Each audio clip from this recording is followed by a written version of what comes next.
Assalamualaikum warahmatullahi wabarakatuh. Waalaikumsalam warahmatullahi wabarakatuh. Ila hadratina Mustafa Muhammadin sallallahu alaihi wasallam wa ala alihi wa ashabihi wa azwajihi wa dhurriyyati wa ahli baiti ajma'in wa ila hadrati syayikhuna wa mursyiduna al-Fatihah.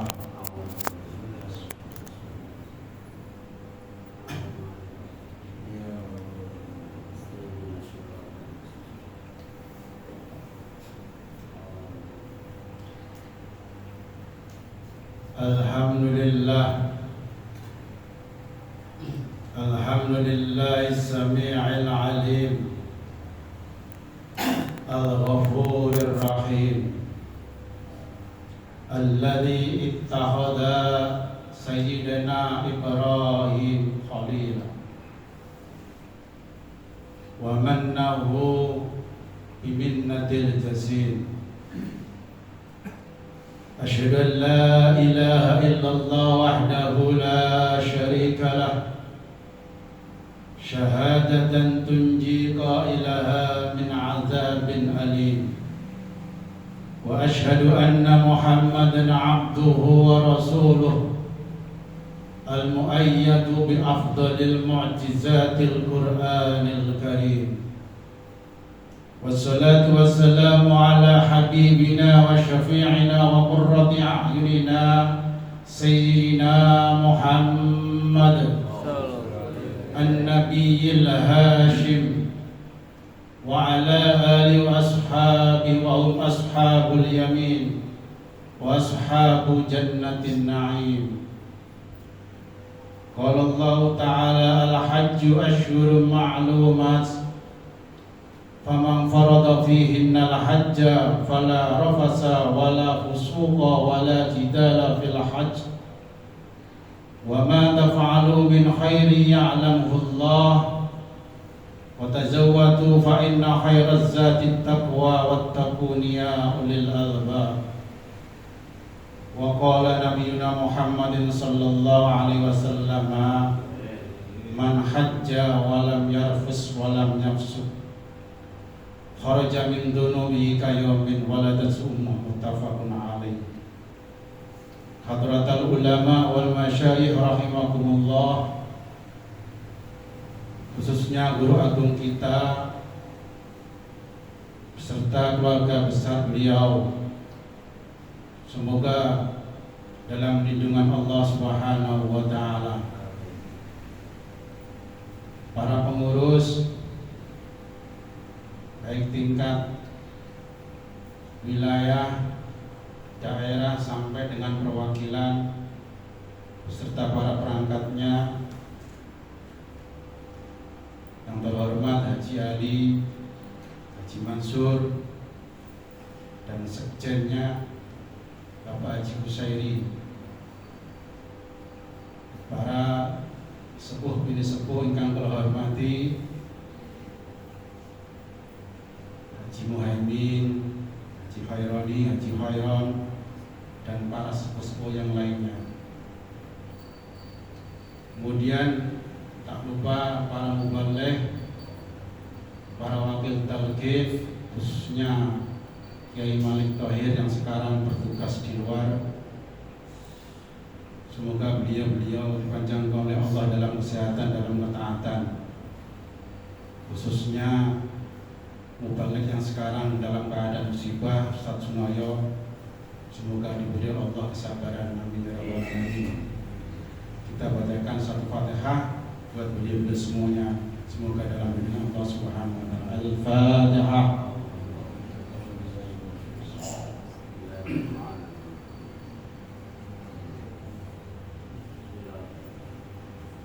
Para ikhwan akhwat yang saya banggakan, alhamdulillah kita masih diberi Allah umur yang panjang sehingga masih bertemu dengan satu bulan yang sangat mulia, sangat agung dan diagungkan oleh Allah. Bulan apa? Dzulhijjah. Begitu besarnya sehingga kata orang-orang kita, orang Jawa kita menamakan bulan besar. Yang mana di dalam bulan Dzulhijjah ini ada dua syariat agama yang sangat agung dan diagungkan oleh Allah. Apa yang pertama? Manasikul udhiyah, ibadah berkorban. Ibu sambut korban. Bapak sambut korban dan derek. Dulu korban apa? Mas Dikri dulu korban apa?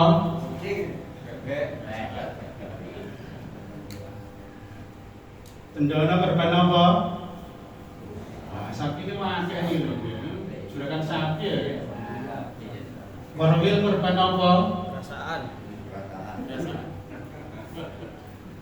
Minimal korban kalau tidak bisa sempurna, minimal kita korban menyembelih binatang. Paling terkecil kita itu disunahkan menyembelih ayam jago menurut mazhab Ibnu Abbas. Makanya para ulama itu mensunahkan kita kalau Idul Adha jangan sampai kita berharap mendapatkan daripada daging korban. Belum tentu kita akan mendapatkan daging korban, malah kita menjadi korban perasaan. Belum ini penting nih. Para ulama mengajarkan kita hari korban minimal kita itu menyembelih. Makanya mazhab yang paling mudah bisa kawan-kawanan nyembelih pitik. Dasar contoh doanya Kak Uman kok istri desa.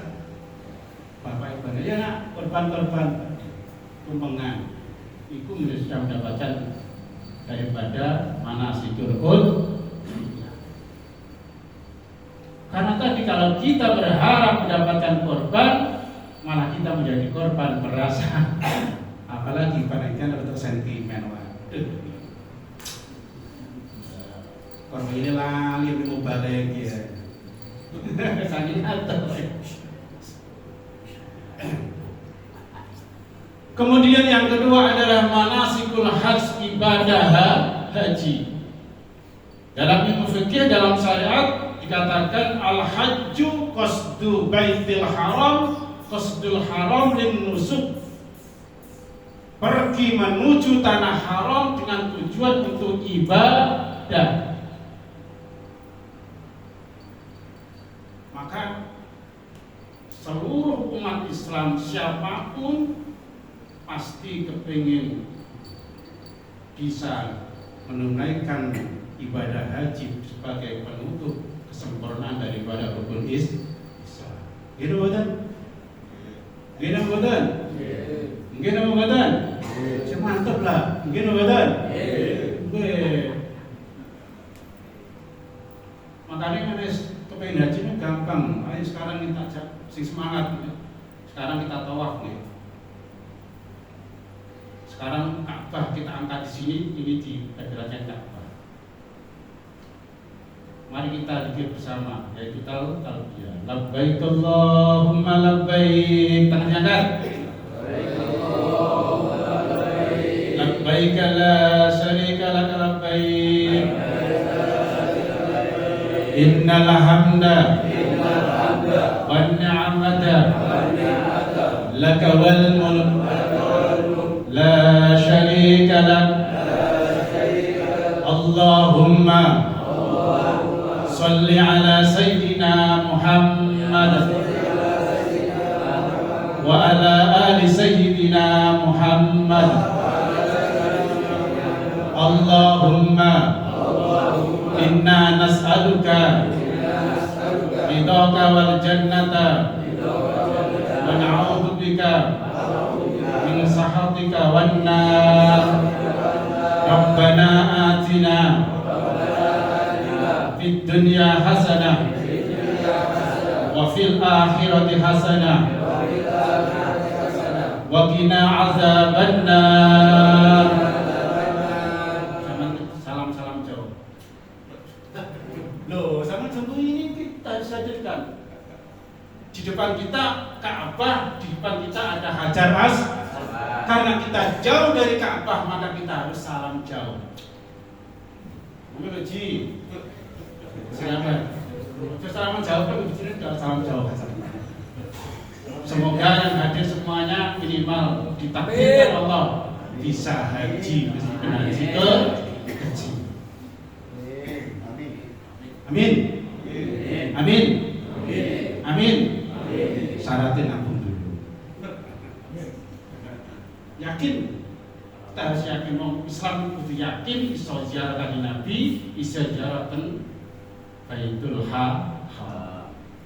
Ikhwan akhwat, dalam proses manasik haji ataupun umrah itu ada beberapa tempat yang mana tempat tersebut menjadi salah satu atau beberapa tempat yang sangat disucikan oleh Allah dan wajib semuanya itu mensucikan. Apa yang pertama? Baitul Ma'mur, masjidnya para malaikat, yang menurut ulama itu tembus daripada bumi Ka'bah. Setiap harinya, setiap saatnya ribuan malaikat itu tawaf mengelilingi pada Baitul Ma'mur. Tadi labbaik Allahumma labbaik, zikir takbir. Dan ketika Baitul Haram setiap saatnya itu kurang dari 600.000 manusia, maka Allah memerintahkan, wahai malaikat, kamu turun ikut tawaf kepada manusia yang haji ataupun umrah. Zikir semuanya, labbaik semuanya, jangan sampai berbicara yang kotor ataupun yang jahat. Makanya kalau kita tidak sedikir dalam keadaan tetap baik, labbaik baik, tonggone baik, bojone baik, rotine baik, semuanya baik. Karena tadi masuk dalam tempat mustajab. Kalau orang-orang Indonesia itu rada sopan, orang luar ya tahu ada di jegelanin. Kita harus hati di doa, tetap kita bilang baik. Karena termasuk tempat suci dan wajib disucikan oleh seluruh manusia. Bahkan malaikat juga mensucikan daripada Baitul Haram. Yang kedua adalah Masjidil Aqsa Palestina, yang mana semuanya manusia, tidak saja orang Islam, orang Yahudi, Nasoro berebut untuk mendapatkan daripada Masjidil Aqsa. Sing Kristen kepinginnya dari Masjidil Aqsa, menguasai yang Yahudi kemal semuanya, apalagi orang Islam. Mereka mengakui bahwa Bapakku di situ, bapak moyang kita di situ, yaitu Ibrahim al-Khalilullah. Sing Islam la ilaha illallah, la ilaha illallah, zikir. Sing Kristen sama dari gereja kan haleluya, haleluya. Itu sama dengan tahlil la ilaha illallah. Yang Yahudi tidak ketinggalan pula Yahweh, Yahweh, ya Allah, Yahwa, ilahun menjadi Allahu, menjadi lillahi, menjadi lahu, menjadi huwa, hu, menjadi hawa. Artinya apa? Sama. Tuhan mereka, Tuhan kita, Tuhan semesta alam, yaitu satu, yaitu Allahu, lillahi, lahu, dan menjadi huwa, menjadi hu, dan menjadi Yahweh. Cuma bahasanya berbeda, jadi Ibrani dan seterusnya. Tapi Yesus itu benar? Enggak, Yesus itu tetap bukan Tuhan, nabinya Allah. Yahudi kan begitu, siapa nabimu? Ya Nabi Ibrahim. Tuhan kami yaitu hanya satu, yaitu Allah. Tempat yang disucikan. Kemudian masjid yang selanjutnya adalah Masjidun Nabawi, tempat hijrahnya baginda Rasul Muhammad sallallahu alaihi wasallam. Raudhah, makbarah, dan semuanya. Kemudian Masjid Kuba, Masjid pertama kali yang dibangun oleh baginda Rasul Muhammad Sallallahu Alaihi Wasallam. Apa istimewanya? Barang siapa sholat di situ sama dengan orang yang haji, sama dengan orang yang umrah. Selanjutnya adalah Masjid Qiblatain. Masjid dua kiblat, perpindahan antara kiblat yang pertama menjadi kiblat yang kedua. Kiblat itu. Selanjutnya mana? Masjid yang ada di seluruh dunia, meskipun di pelosok, meskipun di kota, meskipun di gunung, di lautan, statusnya sama, wajib dimuliakan dan dibersihkan dan dijaga. Cuma standarnya di bawah daripada masjid tersebut. Selain tiga tadi semuanya sama. Meskipun sampai bangun masjid bermiliar-miliar dari emas dan statusnya sama. Kita membuat masjid, musola sekecil apapun di rumah kita, sama statusnya sama dengan masjid yang wajib kita bangun, wajib kita bersihkan dan kita jaga. Coba kita ingat semuanya. Orang begitu antusias, begitu ingin, semangat ketika mereka mengunjungi daripada Baitul Haram, Baitul Maqdis, Baitul Nabawi. Bertahun-tahun mereka menunggu. Tujuannya hanya satu, untuk mendekatkan diri kepada Allah, mensucikan diri kepada Allah di situ. Padahal itu hanya sebatas haji secara zahir, haji secara fikih dan syariat. Karena setiap ibadah itu ada unsur zahir, ada unsur batin, ada unsur syariat, ada unsur thariqah dan hakikat.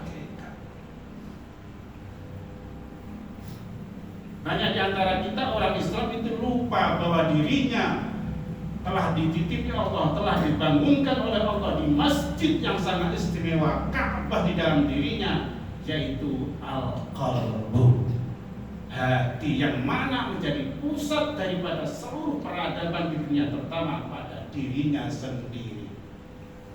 Baginda Rasul mengingatkan, ala inna fil jasadi mudghah fa idza salahat salaha al-jasadu kulluh wa idza fasadat fasada al-jasadu kulluh. Ingat wahai manusia, di dalam dirimu ada satu tempat, ada satu sekumpal yang mana ketika itu baik, seluruh jasadmu, wilayahmu akan menjadi baik.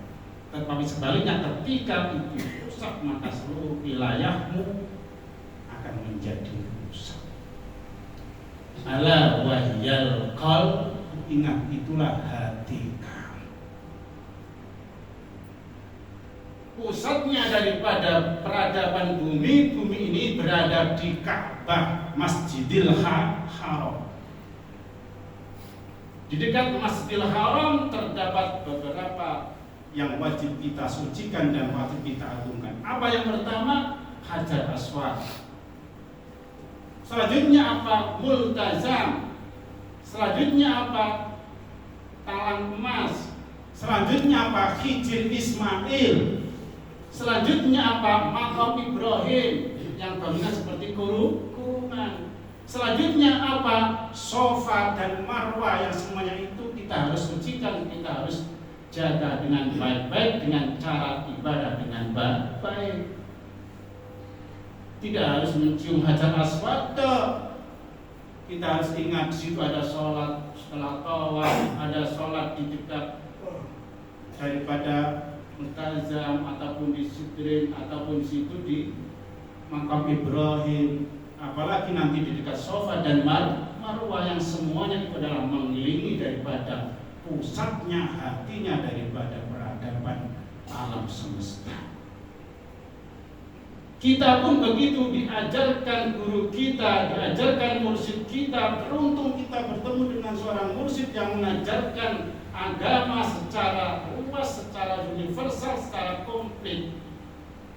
Tidak saja kita diajarkan haji ke Tanah Haram, ke Masjidin Nabawi, ke Palestina, ke Hajar Aswad, tapi lihat di dalam diri kita ada Ka'bah yang patut kita jaga setiap hari, setiap saat.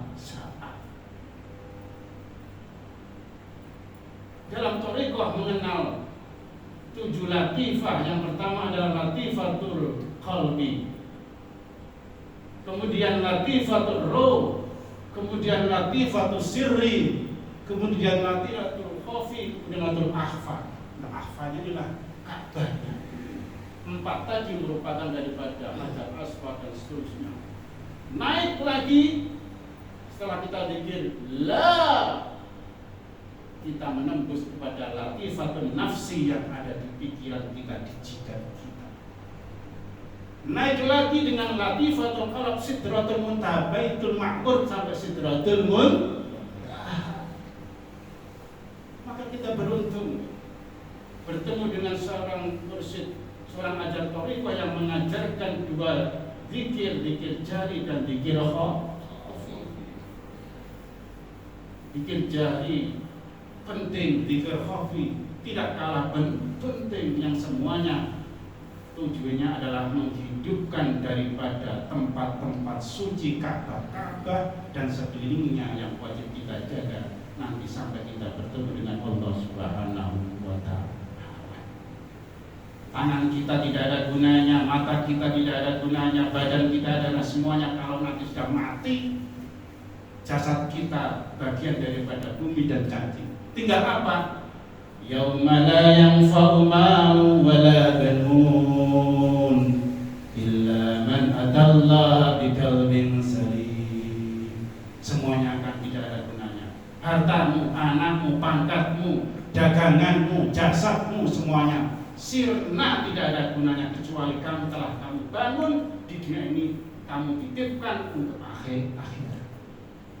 Kecuali siapa? Illa man atallaha biqalbin salim, kecuali nanti orang-orang yang sowan kepada Allah, menghadap Allah dengan hati yang selamat, hati yang tidak terhindar daripada dunia, hati yang terhindar daripada kotoran-kotoran dunia dan penyakit-penyakit jiwa dan hati. Ketika kita pikir la, semuanya rontok daripada dosa-dosa kita. Ilaha, penyakit hati, ujub, kokrok, sombong, hancur di situ. Illallah, semuanya akan hancur kecuali Allah.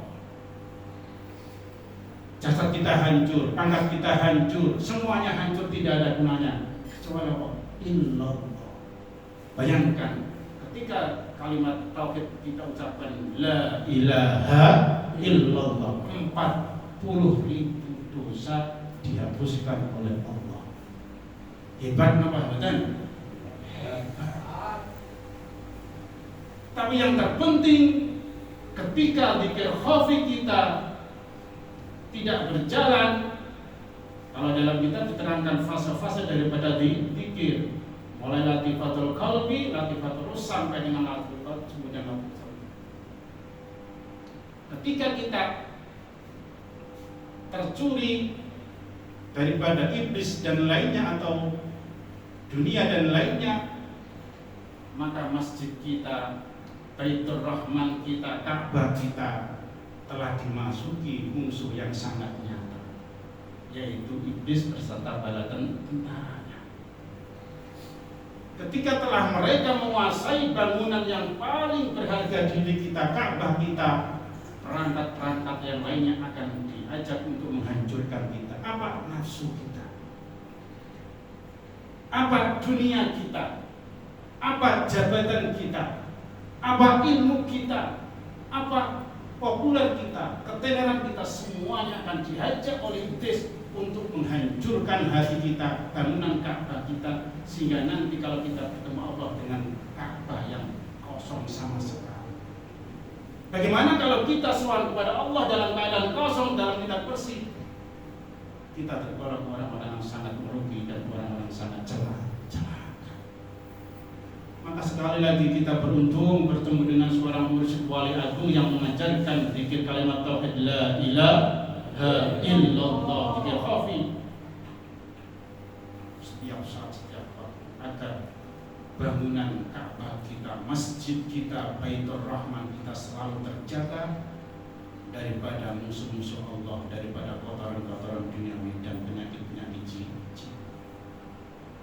Sehingga harapan nanti, apalagi kalau kita akhir hayat kita bisa mengucapkan kalimat tauhid la ilaha illallah, man kana akhiru kalamin fid dunya la ilaha illallah dakhalal jannah aima as-sabiqin. Tingkatannya bukan saja orang-orang biasa, tapi as-sabiqin. Siapa as-sabiqin? Al-anbiya. Siapa as-sabiqin? Para mursalin. Siapa as-sabiqin? Para tabi'in, para syuhada was-salih.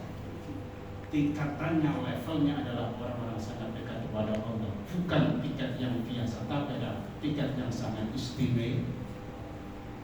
Tapi sekali lagi, kalau ahli thariqah telah diajarkan guru kita, telah ditalkin dengan kalimat tauhid yang dzikir, harapan besar insyaallah nanti meskipun lisan kita tidak bisa melafazkan kalimat tauhid la ilaha illallah, kita harus yakin akan dituntun oleh guru mursyid kita dengan dzikir khafi kita. Ketika jasad kita tidak sudah ada gunanya, tangan kita sudah kaku, mata kita sudah terpejam, lisan kita sudah terkatupkan, apa yang berfungsi hanya ruhani kita, hati kita, aliran darah kita, denyut jantung kita yang mana setiap hari, setiap detik memikirkan dzikir khafi, sehingga dengan kalimat tersebut, dzikir tersebut, malaikat bidadari semuanya akan mempersilahkan kita.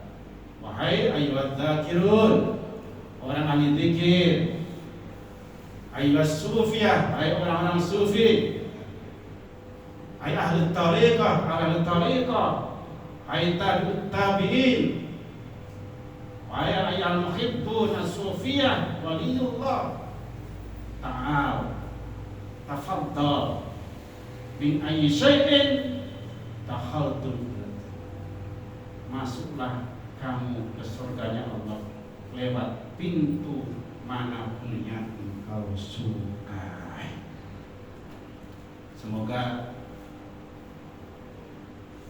zikir kita, rutinitas kita, mulai daripada manqabah manaqib setiap bulannya, ataupun tawasul kita, ataupun khataman kita, dan yang lain-lainnya yang berhubungan dengan ahli thariqah, ataupun khidmah kita, meskipun sekecil apapun khidmah kita.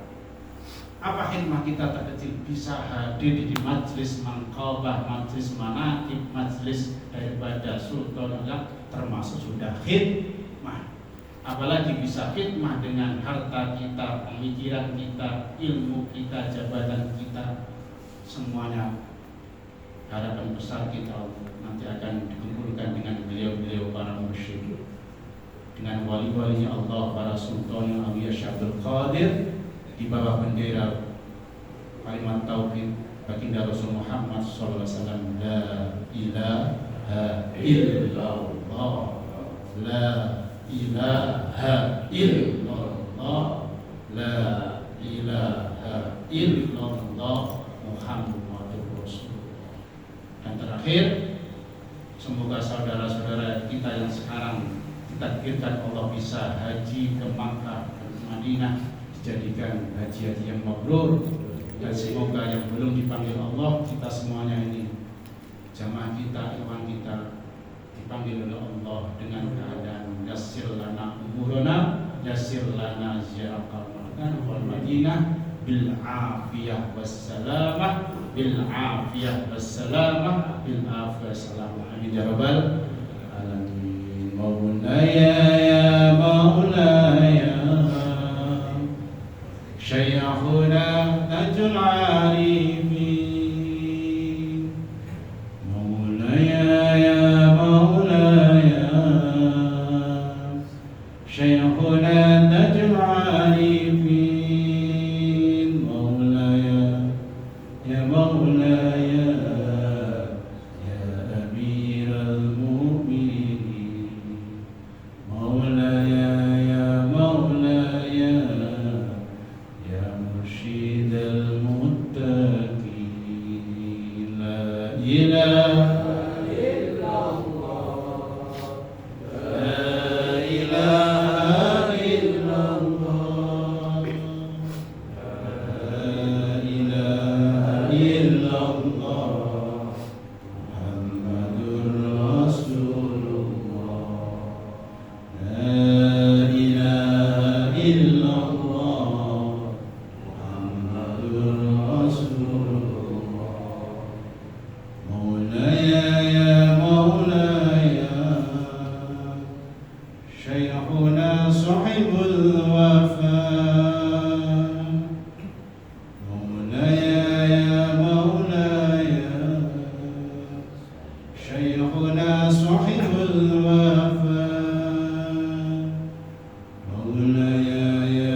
على الصفا والوفا. La ilaha